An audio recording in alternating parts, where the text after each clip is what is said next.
Well, Zach, thank you for taking the time to chat today. Yeah, of We're course. doing this series to talk to other professionals in the industry and industry leaders about what they do, about the industry as a whole, and what matters most. Really highlighting the amazing work we all do and the heart and soul of it. You know, in a lot of industries, most of us, as a series of companies solving a problem, we're not solving a problem, we're helping build families. Um, and it takes a lot of heart and soul and passion and above and beyond work. And when I look across the industry and see people that make personal sacrifices to follow a passion to help people, I think that's one of the things that makes our industry extremely special. And I think you are such an amazing example of that. Knowing your background and where you came from and how you started the foundation and all you've sacrificed to build this dream and to help others is just absolutely amazing. I'm excited to have that conversation today. I also think you have such a beautiful perspective, and we'll get into it about the industry and all things that industry, even escrow. So I'd love to talk about that. But if you don't mind, if you could just start and introduce yourself and a little bit about Surrogacy Foundation, that'd be Yeah, wonderful. of course. Yeah. So I'm Zach French. I'm the executive director and co-founder of the Surrogacy Foundation. I am a dad. My number one role in life. I have been an attorney, a sales professional, an entrepreneur throughout my career. But just like anybody that has gone through their journey of life, all of those things have kind of built up to this point. I feel like of this destination of this life's work now that I'm doing in philanthropy. You being a big encourager of that, and a lot of other people in the industry. And so now we're building this organization. We're scaling it into a big national movement. It all started though from a personal experience. My wife Alexandra was diagnosed with breast cancer, and she was rendered unable to carry once she was cured of breast cancer, thank God. But we had to grow our family through surrogacy. And when we went through the process, we realized it was expensive and confusing. I always described our first meeting as like going through a wind tunnel. And that's no shade at the people that helped us, right? They explained it the best they could, but there's so much to learn and to grasp before you go through this on top of the financial commitment. And so what we realized after the fact was it was just out of reach for most families. It was out of touch. And the ability to go through this and feel confident just wasn't there. And we wanted to change that. So we thought about the things that were most important to those people, financial access being number one, but also thinking about how there could be more transparency and education in the process. And we wanted to do it in a way that actually celebrated each step of the journey because each step was such a big accomplishment. And so that's what we're trying to build now at the Surrogacy Foundation.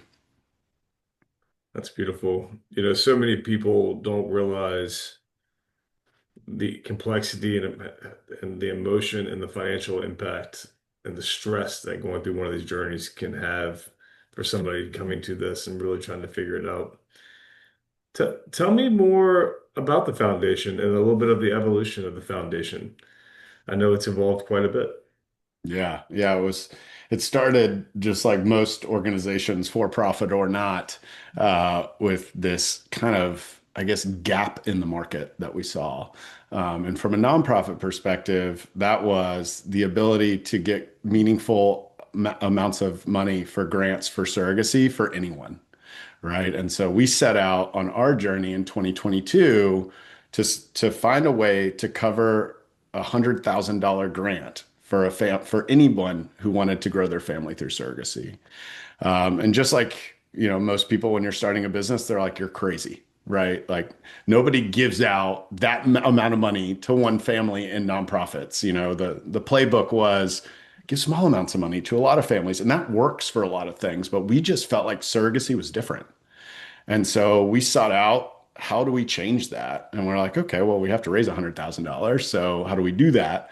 And like most people that start nonprofits, we tapped our friends and family.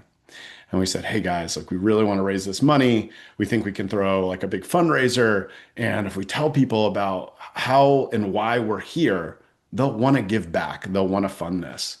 And so we did. And we were very fortunate. In February 2023, we had almost 300 people come to our first fundraiser, and we raised over $160,000. And we had enough to give this $100,000 grant.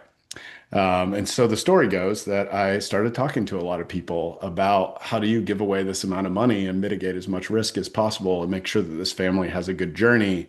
One of those people was actually you, Adam. It was a very transformative conversation. And not just because of all of your requisite experience and advice that helped us build the current grant program, but because our talks actually led to me coming to work at SeedTrust. And Escrow, if you don't know, sits in the middle of everything. It's like the nucleus of a surrogacy journey. It touches every single part of the journey. And so while adding my like personal experience and professional experience was helpful for growing Seed Trust, what it was also really helpful for was growing the future of this organization because I had to learn every single aspect of the journey. And I also got to look like meet, and it was my job to meet and build relationships with everybody across the industry. To be frank, when I was going through my journey, my wife was in charge of most of the stuff, right? And it led to a successful journey, but it wasn't until I was working at Seed Trust that I got that intricate understanding of all the different people and steps in the process and got those people on board with building a better future for surrogacy through, at that time, Gift of Surrogacy Foundation. And so the evolution has come now from Gift of Surrogacy to the Surrogacy Foundation at a very important inflection point, which was we no longer wanted to be a regional organization. We had to be a national organization if we were going to truly change accessibility for surrogacy. And so we rebranded to the Surrogacy Foundation because we wanted to be the foundation for surrogacy and have now launched this brand in a way that we think will appeal to modern day donors. Because to be frank, we can't help people through surrogacy if we don't have the donors that believe in our mission. And so we're building our whole brand and the future of this organization around helping donors feel comfortable helping people build their families. And so our big mission moving forward is that it's accessibility through taking this mainstream and building transparent trust with everyone. Yeah, it really is amazing. I remember the first time I met you, and I think you'd already emailed me prior at a Seeds conference. And Yeah. I remember my thought was, okay, seems like a great guy. Love their story. Let me see if they actually do something. Because a lot of people come onto the stage and say they're going to do something or they're going to have an impact. Not many people see it through. Not long, but you very quickly followed that thought with action and had successful events and grants. And I was very impressed because you and your family, Alex, were a family that was gonna see this through and take action and make it happen, which was really special. For those people who don't know, that all led to Zach joining the SeedTrust team for a period of time. And Zach came to SeedTrust, a perfect background for us, perfect connection to the industry, had a huge impact at SeedTrust. And it was awesome. But there was the true light that Zach's real passion was building this foundation and he needed the time and capacity for it to have its real goal.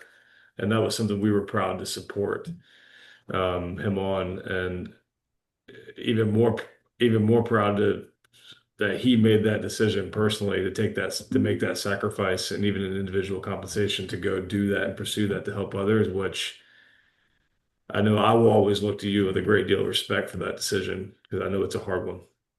Yeah, it's mutual. You made a bet on us as well, right? And that was that like we were in this for the right reasons. It was very calculated as we had, I always tell people somewhere between 20 and 30 hours of conversations before I actually joined the team. And I think what is really important to realize here is like There was nothing about my approach or your approach that was like with like the intent of like this state that we're in now, right? Like at the time, we were having a conversation around how can we screen our grantees to make sure they have a successful journey with our grant. And what it turned into was, Zach, you're an attorney who has a background in technology and sales, and you're passionate about surrogacy. Whoa, I actually need that, right? Like I've had this like dream of that, and it was just like, okay. I mean, I was doing consulting in emerging technology at the time, and so it was just like that willingness for both of us to take that leap that kind of led us to this point today. And then having the maturity to know that after 9 wonderful months at Seed Trust, that the best next step was actually for me to go run the foundation and for you guys to make a very meaningful donation as part of that. I always tell people that was the seed round for the Surrogacy Foundation that allowed us to do all of this rebranding and have the ability to grow and scale at the rate that we've done. And now in this current position, being able to have the trust of all the people that are in this industry came from very much from those foundational 9 months at Seed Trust. Well, I'm really happy that the time at SeedTrust and the network has had a positive impact and helped shape the organization. I would say I think whereas it helped, I think the heart and soul of the organization is the leader and the leaders, and that's why we backed it. That's why we're proud of it. And it's what you all are doing is really amazing, and you're passionate and you're resolved, and you're gonna see it to success and bigger success and more impact no matter what it takes. And having the opportunity to work with you in kind of the hand-to-hand combat of the day-to-day of running the business, I'm extremely confident and have extreme trust in you. And I hope others can, and I know everybody that gets to know you will feel the same way.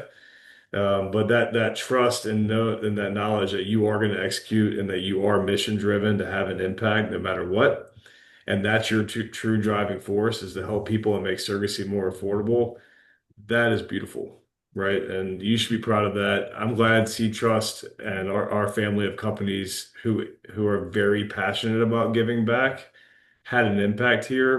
But the French family with this vision and this passion and the sacrifice that they're making is what makes Surrogacy Foundation special and will give it the chance to scale and grow and to be the even bigger firm, which is really amazing.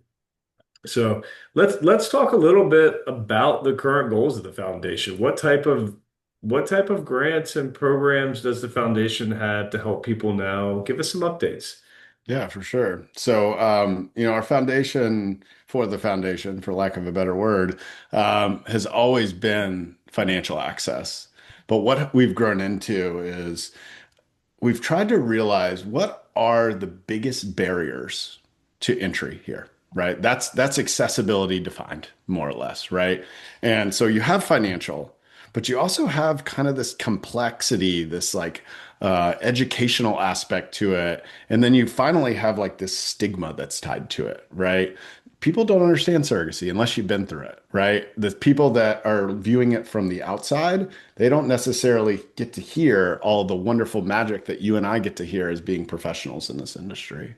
And so we really started to think like, if those are the three biggest barriers to accessibility, what unique role can the Surrogacy Foundation play to overcome those? Now, the first one is these financial barriers. We have our $100,000 grant that we offer on a yearly basis.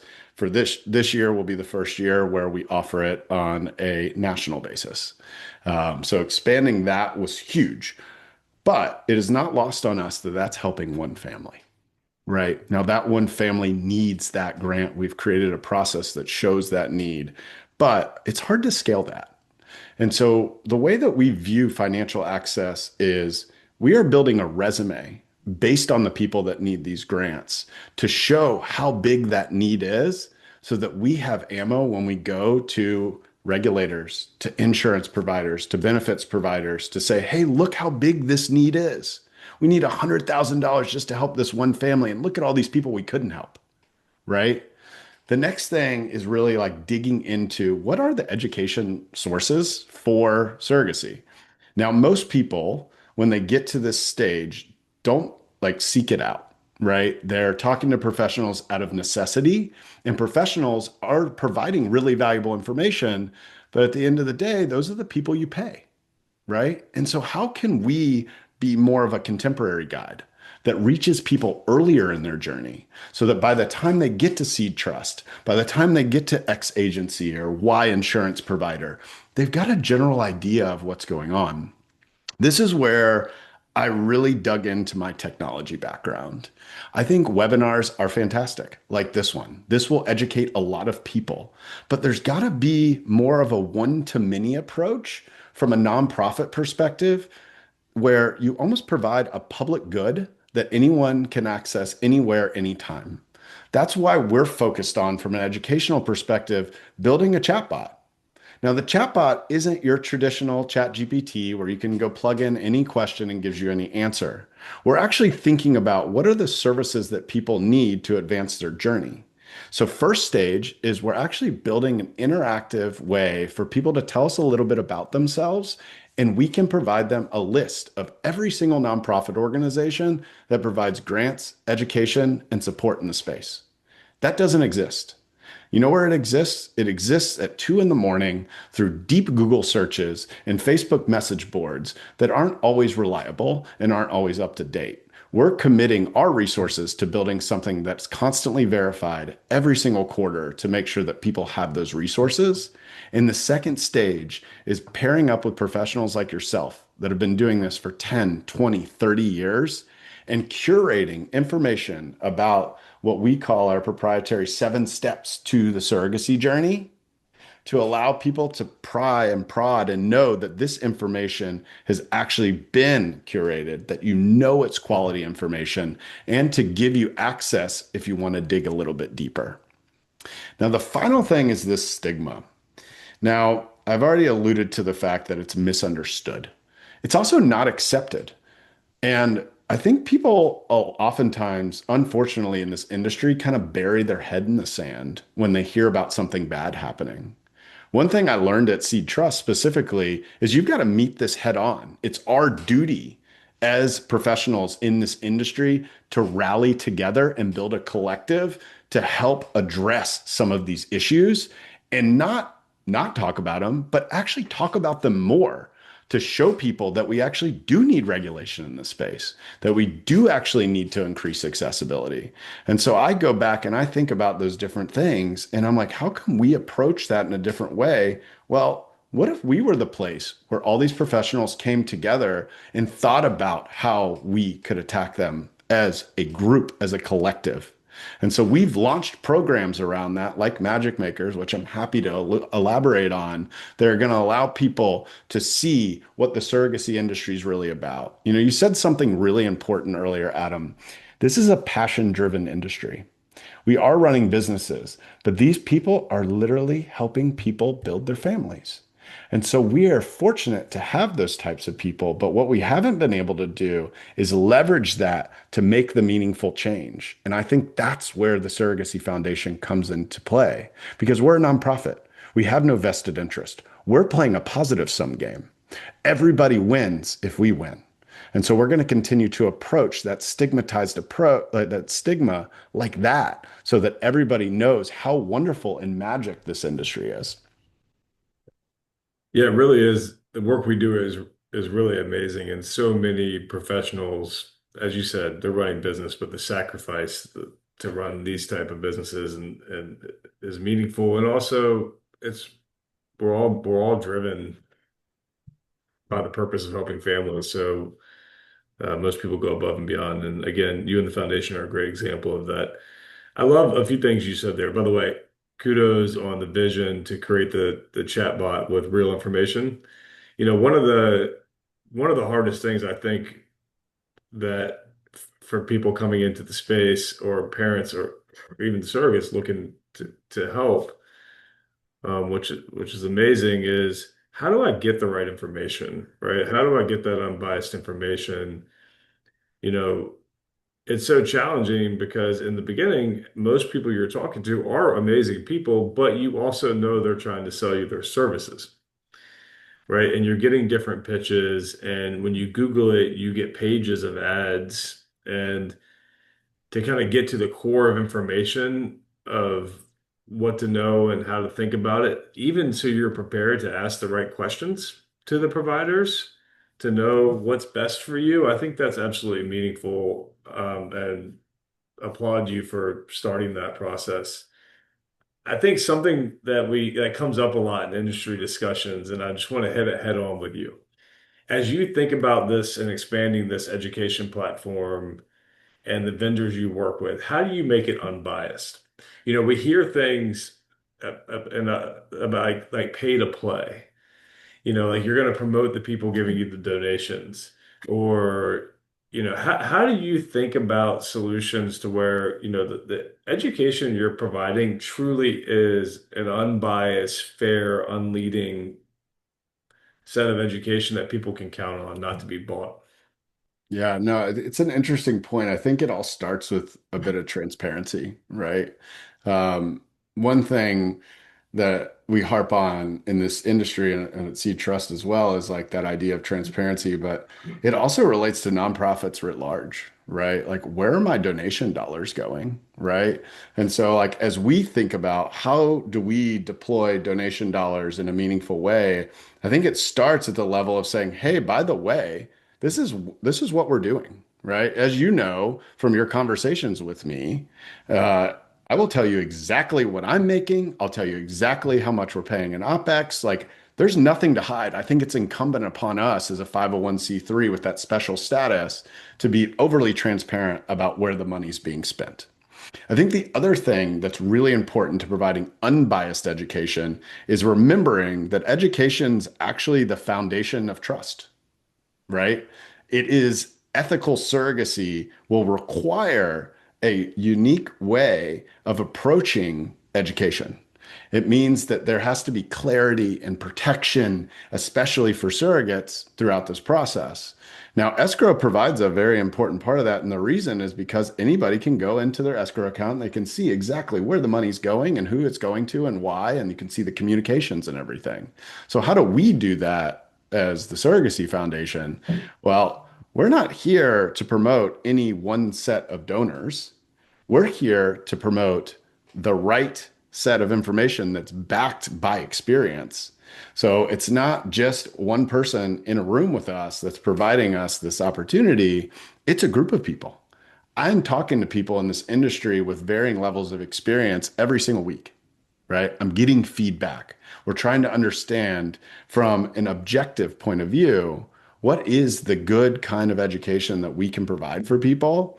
And so the way we approach it is there are net truths about the process, right? We're going to serve those truths. If you want to dig deeper into how people interpret those truths, that's when you go directly to the humans behind it. But what we're focused on is what is an embryo transfer?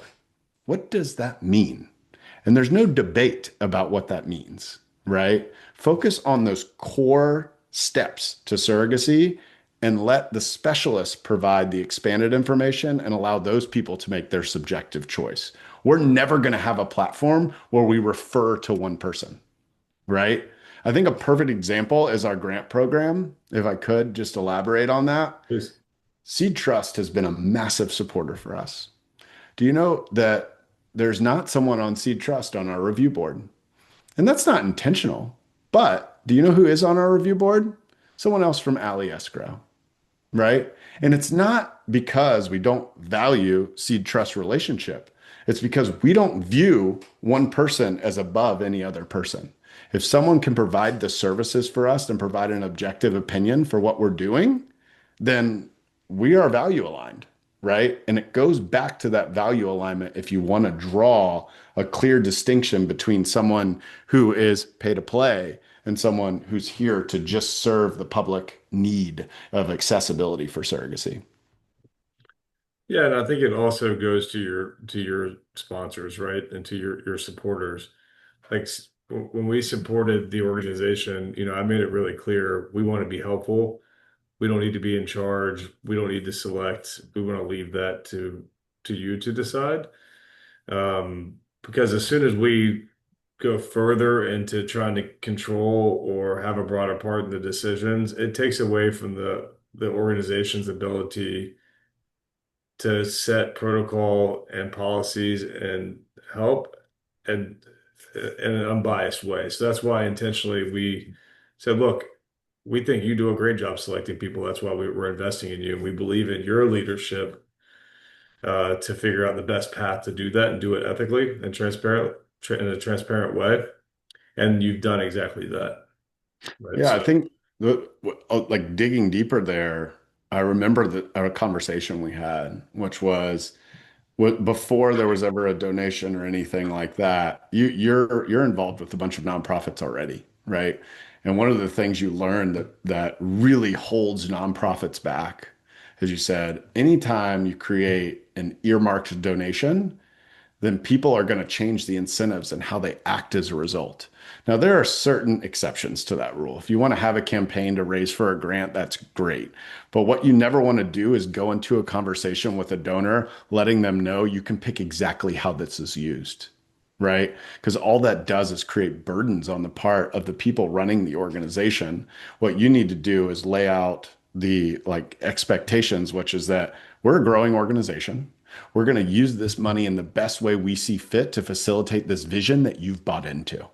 And you have to trust that if you're going to be a donor here. And you embodied that when you made your donation to us, right? And so, like, I've used that kind of mindset in going through this and thinking about because it does keep me up at night. Like, should more dollars be going towards grants, right? Like, I'm not going to sit here and pretend like it doesn't. And the thing that I kind of fall back on is like, we're growing right now. It takes investments in things besides the grants in order to grow. And so you got to think about what is the best use of the funds, not just how can we give as many grants as possible. you got to look to long-term growth and how you achieve the vision, Yeah, right? And I couldn't agree more that that takes investment, right? yeah, it does. Um, Financial and personal sacrifice, right? So, um, no, I know a big part of a part of the strategy that you deploy is bringing industry professionals together for the cause and letting those gatherings, create an environment to celebrate the successes of the industry and also let people network and donate. Um, can you talk a little bit about that vision and how that's evolving? Yeah, it's interesting. That's in many ways, while we didn't necessarily have the audience our first year of like industry professionals because we were new, it's evolved so much based on creating meaningful collective interactions between us, right? I think where a lot of people go wrong with this is that they think, hey, we're playing a zero-sum game. And if what it means for other people to win is that we lose, right? Or what it means for other donors to win means that we don't get those donors. We've never viewed it that way. We've always thought about, okay, how can we bring people together in this environment? And this is one of our core values, by the way, professional yet fun. Let's get together with a purpose, but understand that humans having in-person interactions that are really fun are actually going to be the core for building the relationships for the future of this organization. And so we have our core fundraiser, the Surrogacy Soiree, that is 200 to 300 people. Most of them are from our friends and family, but every year we get a few more from the industry. And then we've also thrown industry specific events. And I want people to walk out of those events and say, "Holy shit, that was one of the coolest things I've ever seen," right? And that doesn't mean that it has to be all about surrogacy.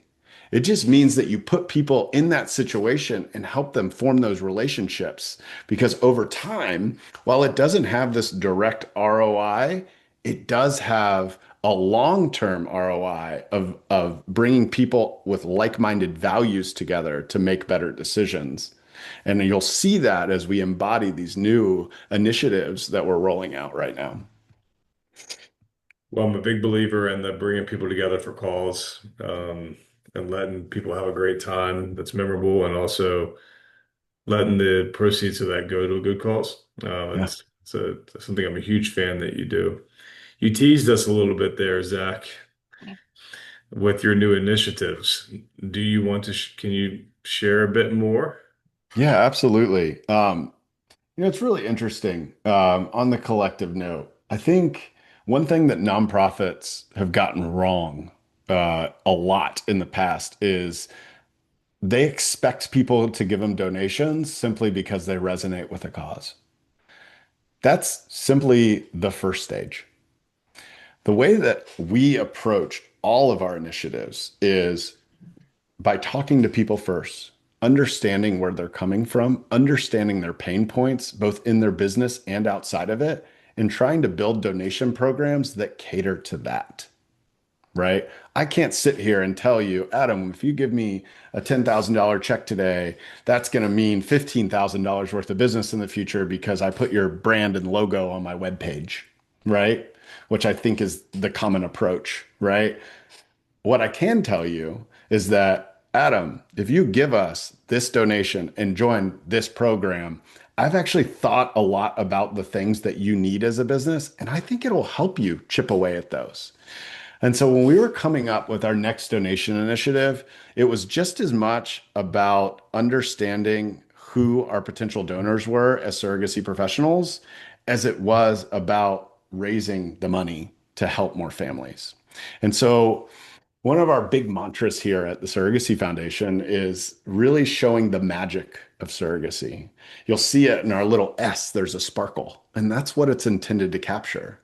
And so as we started to think, how can we pool together as many professionals as possible into this collective initiative?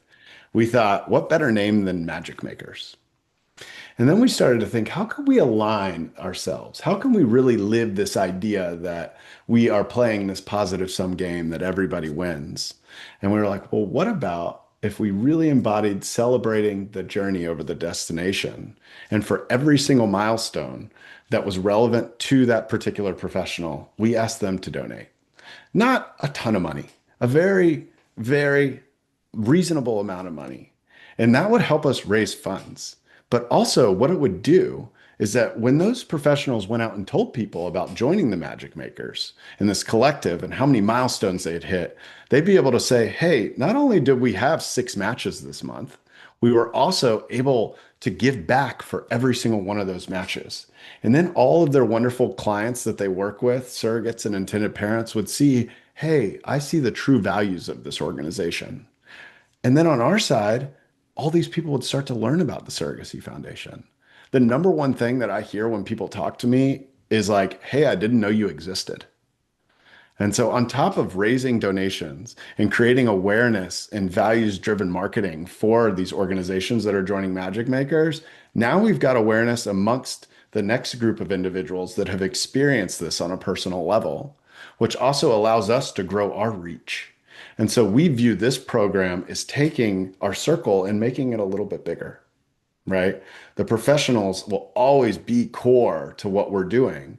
But as we grow, we need to expand into the mainstream. And so that next natural step is people like myself, people that have been through this maybe once or twice and understand how hard it is and want to give back.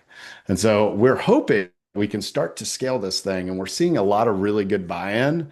We've already got 12 Magic Makers on board for this month. We've got 3 more commitments over the next few months. And my goal is to have at least 50 by about a year from now, so that these people are hitting milestones, telling people about it while strengthening their client relationship as well.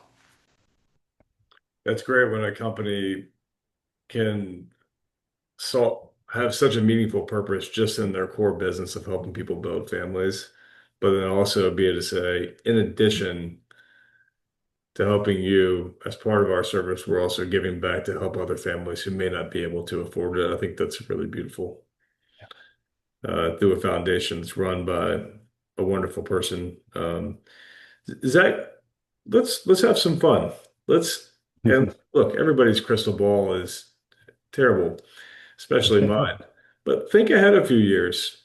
Pick your mark and say, where, what's your goals for the foundation? Where do you want to be in 2 to 5 years or 3 years from now? We went through a really interesting exercise when we were rebranding, and they called it a dream headline exercise. And they said, they said, Zach, Alex, my wife, who co-founded the organization with me, where do you see yourself in 10 years? Tell us the headline that you see. Tell us what people are saying. What are your donors saying? What are you saying? What are your grantees saying? Where are you? And Alex and I both thought about it a lot. And what we came up with was we're sitting on Capitol Hill and we're advocating for regulation, for insurance mandates, for more benefits in this space because we feel like surrogacy is at this inflection point right now. We're seeing this shift, right? From niche to misunderstood to really this opportunity to take a values-driven mainstream approach. And so in the next 5 to 10 years, I think surrogacy is going to be more accessible, more regulated, and more commonly covered by benefits, but it doesn't happen by accident. It's going to take a lot of thoughtful storytelling. It's going to take a lot of technology. It's going to take collective action beyond what we're doing. So, what we're doing to help with that is we're evolving too. This year, we're launching our first $100,000 national grant. We're going to be scaling a completely novel reverse grant model in the near future. And we're also going to be debuting that chatbot because that's not only going to help guide intended parents on how to approach their journey, it's also going to help professionals like you, Adam. I imagine you don't spend a meaningful amount of time keeping up to date with every single foundation out there and what they offer, right? That's our job. So we think that by building this particular piece of technology, that's going to help surrogacy succeed and be more accessible. And then, of course, as I just spoke about, we're going to scale Magic Makers Collective because who better to guide the future of the industry than the people that lead it every single day? And we feel like we can truly embed impact directly into their journeys. So we're not just going to like follow this journey, we're going to try and create the path over the next 5 to 10 years that's going to allow surrogacy to go mainstream. Because as you remember about IVF 10 years ago, it was so behind closed doors. It was, oh, I'm not going to tell anybody this is how I grew my family. But look at it now, right? Everybody's talking about it. You see posts daily on social media about who's taking shots. That's where surrogacy is going to be in 5 to 10 years. And I have to say, the Surrogacy Foundation is going to be at the forefront of making that happen. Yeah, and I think sometimes people think of mainstream maybe as a bad word. I think what you're saying there is surrogacy becoming prominent and accessible, to where it's not taboo and to where people know about it and more people can utilize it, of all economic level at all economic levels. And I agree. I agree with your trajectory that it's happening, and the better we can, as the professionals that are experts in it, can organize and help guide that journey to a great outcome and and structure, the better off the industry will be, and the more people we can help. So, Absolutely. to, to Zach, I'd be remiss. You talked about a lot of things, giving back, transparency. You've talked about escrow being at the center of everything. We certainly think it's important. Um, I, could you maybe elaborate a little bit? You have a unique perspective, as I mentioned, as a parent, as one who's worked in escrow, one who now understands and has the broad picture of the industry as an industry leader. How do you think about escrow? Or what do you think matters in escrow for a parent or for an agency? What are your thoughts? Yeah, I mean, I I always go back to this idea of transparency. When you think about the person that you're trying to help, the most important thing is like empathy. So when you think about the intended parents, oftentimes they've gone through this traumatic experience before they've gotten to it. And all they hear is, doctors, psychologists, escrow, lawyers, agencies, surrogates, six figures minimum, right? And so like if I'm that person, which I have been, it'd be really nice to know where it went, right? So that I could go in and be and know that this money is only being distributed according to the terms of this very hard to negotiate contract that I've gone through. So in that sense, it's nice that an escrow company can provide transparency in that sense, right? You can see everything that's going on. I think from the other side of things, you've got the surrogate. The surrogate is literally sacrificing their life, right? Pregnancy is hard on a woman's body, especially from an emotional standpoint when it's not your child. And so, if I'm thinking about the sacrifice that I'm making, which rightfully so is being compensated, right? I want to know that I'm in a good position to succeed. Escrow provides that level of reassurance and accountability in that sense.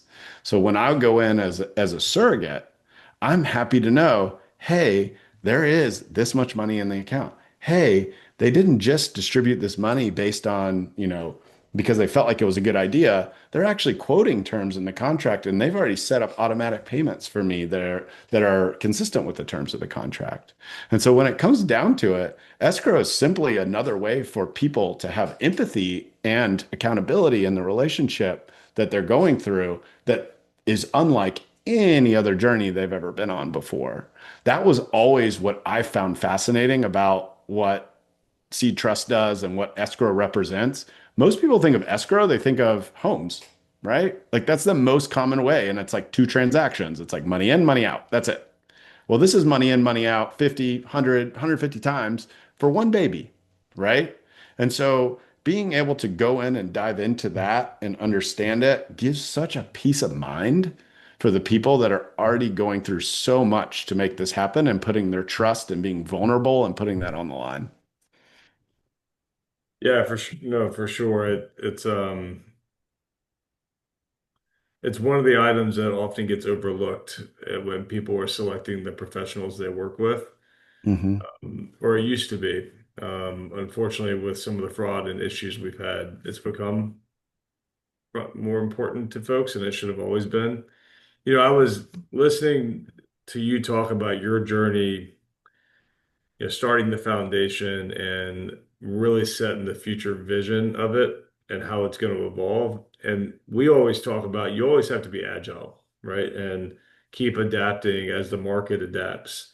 I mean, gosh, when you first started on this journey of building this foundation, you wouldn't even have used the word AI No. or chatbot. Gosh, that's short change in the last year, and it's going to keep changing. And you're going to need to be a trailblazer to do some of the things that haven't been done yet, like that.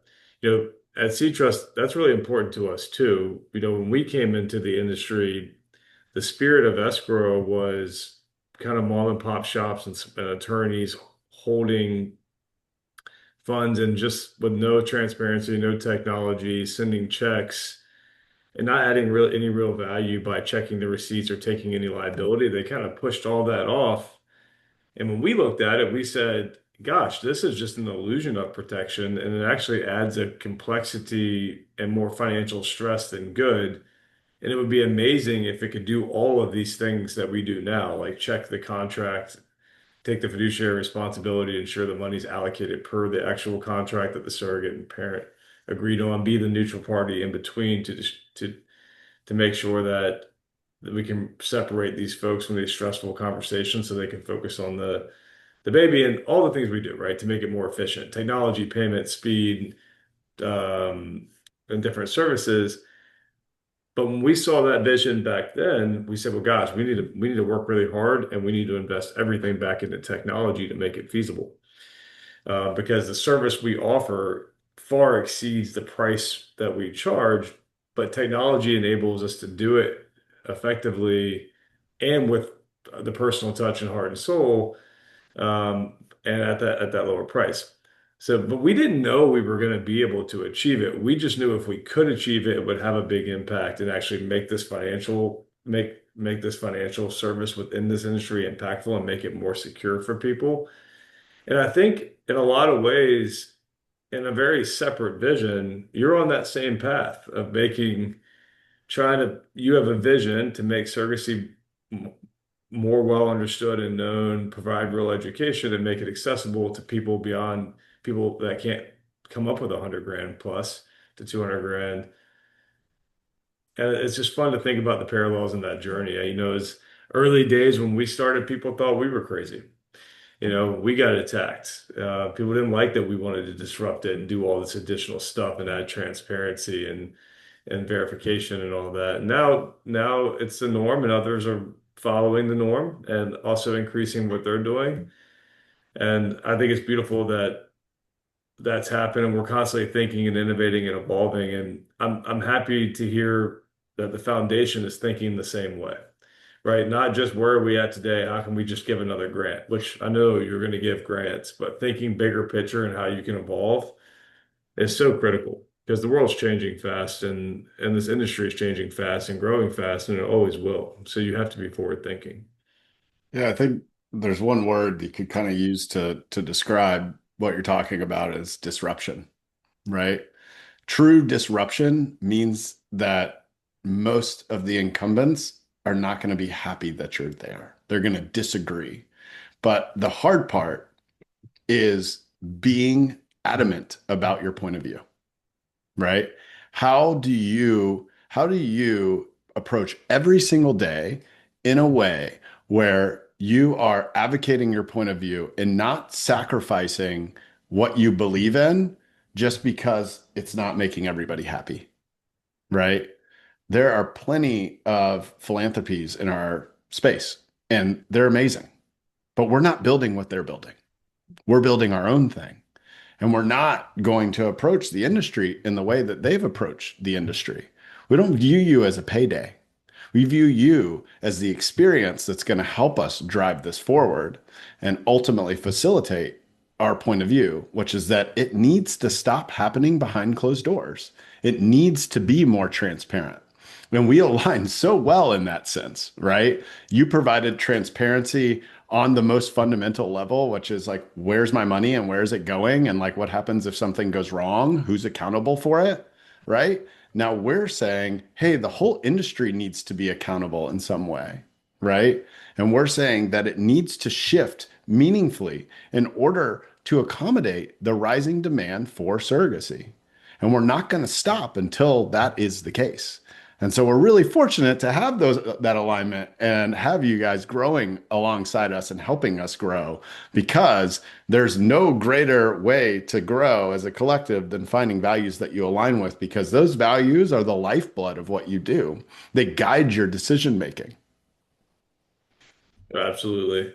And Zach, you've heard me say this, but I'll say it here. I think the fun part about building something or building whether it's a company or a foundation, is having a meaningful problem to solve or purpose, and then building a team, an awesome team, right? You've Yeah. heard, so tell me about your team, and more importantly, tell me how people can get involved, whether it's volunteering, donating.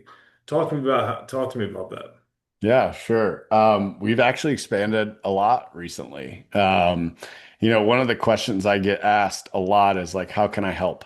And it's not that I don't want people to help. It's that there is a certain point and growth point in the organization where you've got to create the structure for people to help.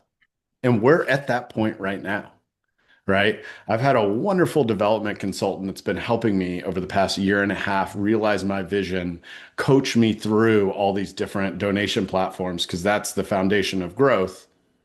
But now we've realized that if we're going to disrupt this industry, if we're going to alleviate stigma, really we've got this wonderful brand. How do we tell more people about it? And so now we're investing in marketing, right? Where just as you have, right? Like it's really important for people to understand how your brand emotionally resonates with them and how it's culturally relevant in order for them to support you. The other thing that I realized is I'm not perfect. I have shortcomings. So if I'm going to build an organization that scales, I should find people that plug those holes. I'm ADHD, right? I have low executive function, but I have high vision, high strategic value. And so another thing that I've done recently is I brought on a virtual assistant who's going to project manage and kind of form as like a chief of staff so that all these different projects that we've talked about today, we stay on top of, that the right people are being communicated with. And then the next step is actually building a standard operating procedure for all of our volunteers. There's a ton of people who are willing to give us a couple hours here, a couple hours there, but we don't necessarily have the infrastructure to help them. Now that we're building out this organization in the way we are, there'll be easy plug and play approaches. Are you more interested in doing some peer-to-peer fundraiser? Are you more interested in volunteering at our events? Are you more interested in providing advice? Maybe you've been in marketing for 10 years and you've got some really good ideas about how we can grow. There's no wrong way to support an organization.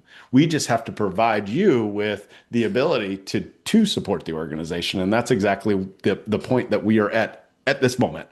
I just had this conversation not too long ago. And so I'm really excited to see now that we have all these players in place, what the next steps are going to be, because 2026 and beyond, that's where we really define the impact and the legacy of the Surrogacy Foundation and truly make surrogacy accessible. Well, one thing I know about you, Zach, is you're always looking to grow, learn, and open to intellectual conversations about how to improve, and always willing to connect.